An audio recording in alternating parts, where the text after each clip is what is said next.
Assalamualaikum warahmatullahi wabarakatuh.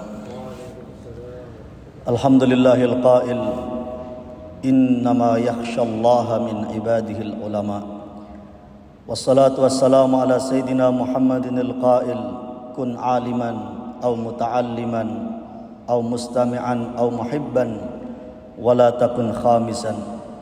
Allahumma salli wa sallim wa barik wa karrim wa majid ala habibina wa syafi'ina wa qurrati a'yunina sayyidina Muhammadin wa ala alihi wa ashabihi ajma'in wa man tabi'ahum bi ihsanin ila yaumiddin, amma ba'd. Segenap pengurus takmir dan seluruh jamaah Masjid Raden Patah Universitas Brawijaya, yang semoga kita semua senantiasa di bawah bimbingan hidayah dan ridha dari Allah Subhanahu wa taala. Amin ya rabbal alamin. Para hadirin hadirat yang dimuliakan oleh Allah, idealnya kata al-ilmu dalam bahasa Arab bila akan diterjemahkan ke bahasa lain tidak memakai istilah lain tapi tetap diserap dari bahasa Arab itu. Dan ini alhamdulillahnya di negara kita al-ilmu atau ilmun dalam bahasa Indonesia dan dalam bahasa Melayu dibahasakan juga dengan ilmu, karena memang sesuai dengan epistemologi aksiologinya, sesuai dengan mabda konsepnya, al-ilmu ini tidak bisa diartikan menjadi istilah lain, misalnya sains, misalnya pengetahuan atau apapun itu dalam bahasa lain. Karena al-ilmu dalam bahasa Arab yang tentu kita memiliki landasan filosofis dari Al-Quran dan hadis Nabi besar Muhammad sallallahu alaihi wasallam. Ilmu itu memiliki roh, dalam bahasa mudanya memiliki dampak, memiliki efek dalam bahasa mudahnya. Karena itulah ada kisah dialog antara putra Imam Ahmad dengan sang ayah, di mana kita kenal ada seorang ulama waliullah kekasih Allah, mujabud dakwah, yang kalau berdoa itu mudah dan potensinya besar dikabulkan oleh Allah Subhanahu wa taala, yaitu Syekh Ma'ruf Al-Qarhi.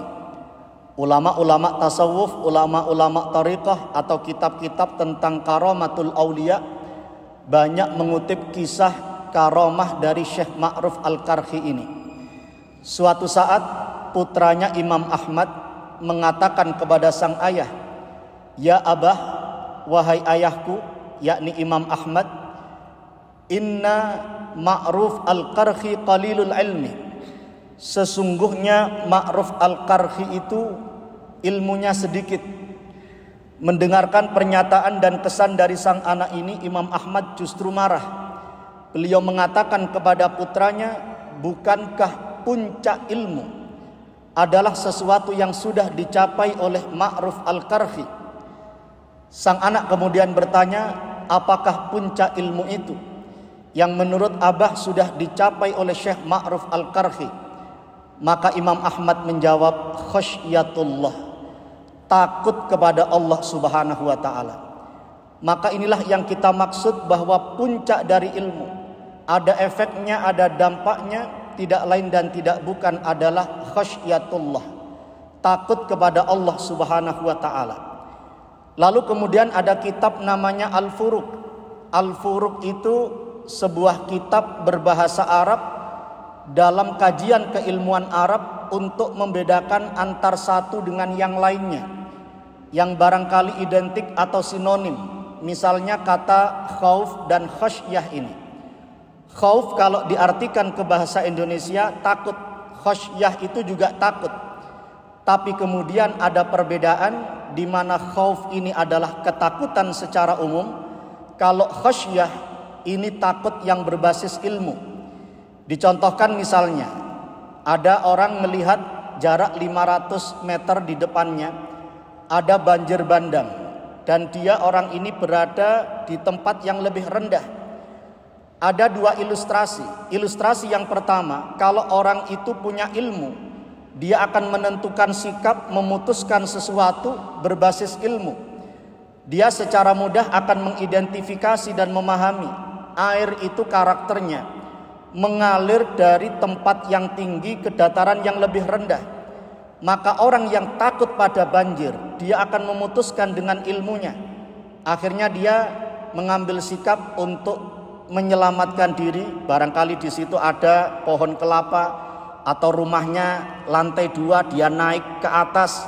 Ini adalah takut bukan untuk lari tapi untuk menyelamatkan diri. Tapi kalau khauf, orang yang takut tidak berbasis ilmu, akhirnya dia malah misalnya delik nok selokan, onok banjir, ya akhirnya akan dilibas oleh banjir bandang itu. Maka inilah perbedaan khauf dan khasyah. Dan yang dimaksud takut yang memakai atau menggunakan diksi khasyah tentu adalah takut kepada Allah tapi berbasis ilmu dengan melakukan ketaatan. Kajian ini para hadirin hadirat sekalian memiliki landasan filosofis di mana Al-Quran ketika membicarakan siapa para ulama dan bagaimana karakternya, innama yakhsyallaha min ibadihil ulama'u, sesungguhnya yang takut kepada Allah adalah orang-orang yang berilmu. Apakah kemudian sains tidak bisa menjadi ilmu? Apakah ma'rifah pengetahuan tidak bisa menjadi ilmu? Bisa saja bila kemudian memiliki efek khasyatullah. Maka dalam integrasi keilmuan, pengetahuan apapun, sains teknologi apapun harus memiliki tujuan khasyatullah. Semua ilmu harus mendekatkan kita kepada Allah Subhanahu wa ta'ala.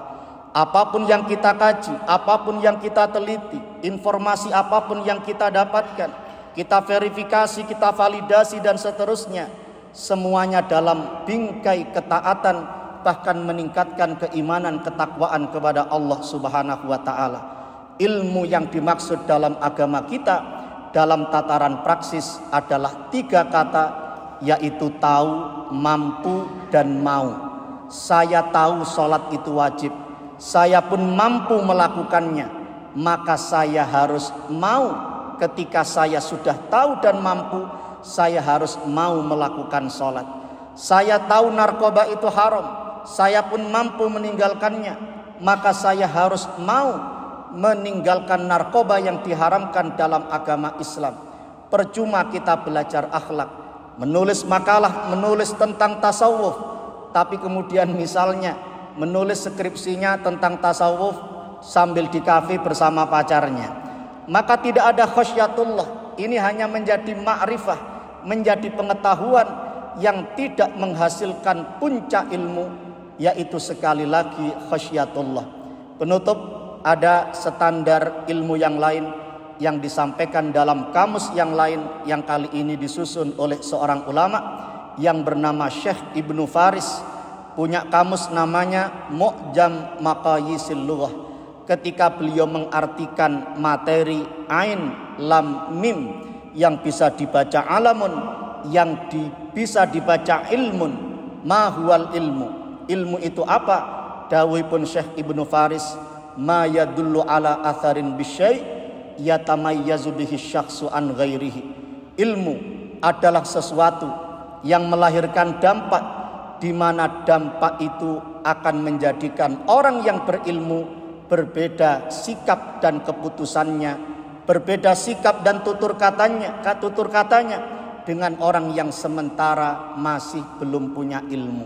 Jadi ilmu yang kita kaji harus melahirkan distingsi, dan itulah standar al-ilmu nafi', ilmu yang bermanfaat, yang membuat kita makin dekat kepada Allah Subhanahu wa ta'ala. Ketika Allah Maha Qadim, Maha Tetap, dan kita sebagai makhluk sifatnya berubah, maka harapan kita menggeluti apapun, terutama disiplin keilmuan apapun, maka perubahan kita harus bersifat transformatif menuju kebaikan, dari ulat yang dibenci banyak orang menjadi kepupu atau kupu-kupu yang dicintai oleh banyak orang. Demikian yang bisa kita sampaikan. Semoga Allah karuniakan kepada kita ilmu yang barakah, ilmu yang bermanfaat, ilmu yang makin mendekatkan kita kepada Allah Subhanahu wa ta'ala. Karena ilmu bila tidak diartikan sedemikian, kata orang tua kita dulu, kita bakal kecelik, kita akan tertipu di akhirat nanti. Karena bagaimanapun semuanya kita dalam dunia fana harus bertujuan Allah semata. Wallahul muwaffiq ila aqwamit thoriq. Wassalamualaikum warahmatullahi wabarakatuh.